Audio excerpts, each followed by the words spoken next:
So we just learned a little bit more about what happened in Aurora from Police Chief Dan Oates regarding this incident where officers fired their guns. The suspect is dead. This all started near Colfax and Moline. Colfax and Moline. So apparently this happened outside of a work release program for Arapahoe County. The person who was shot and killed, a 35-year-old man. There was some sort of disturbance inside that work release facility, which prompted the people there to call the Arapahoe County Sheriff's Office. A sheriff's deputy shows up. He was there to address some of the rules violations and whatever was going on inside that facility. Deputy at the facility then called for backup, and then during that time, this suspect left with a large knife, went into a convenience store across the street on Colfax. There were then reports of an armed robbery inside that convenience store coming into Aurora police.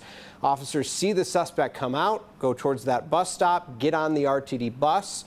Officers, the two Aurora officers, went in behind this suspect onto that bus. We were told that they deployed a taser and a canine, that both were unsuccessful, so the two officers shot the suspect inside that bus. He was taken to the hospital where he died. We're expecting more video of this to be released because all of the officers involved were wearing body cameras at the time. So we should get a lot more of the story. The critical incident response team from the 17th Judicial District is going to look into this case as well. Those officers, by the way, on administrative leave. Here's more from Police Chief Dan Oates. A taser was deployed, was not successful. Canine was deployed, was not successful.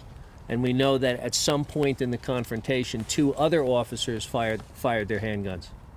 The chief during that news conference tonight said that there were other people on the bus at the time. That's worth noting. No one was hurt. Right. No one was hurt, but he said in the chaos of all this, a lot of the people kind of left the scene. They didn't get a chance to talk to anyone, so they're kind of asking anyone who was on the bus at the time may have left the scene to try to get in touch with Aurora Police, and they'll get you connected to the critical incident response team that's investigating this. And they got to talk to the people at the convenience store and people at the work release program, so it's a long process at this point. And Aurora Police won't be talking any more about it because the critical incident response team is involved. And in the meantime, the chief also mentioned at the end of that news conference that there was a pursuit going on of a completely different incident. Yeah.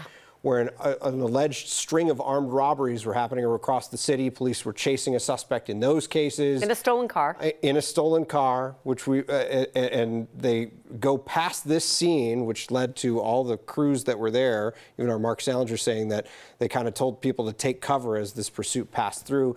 That car was found further away. They have not found the suspect in that case yet, but they don't believe anyone was hurt as part of that pursuit. So just an absolutely wild night in Aurora tonight. Expect to get a whole lot more details on all of this tomorrow.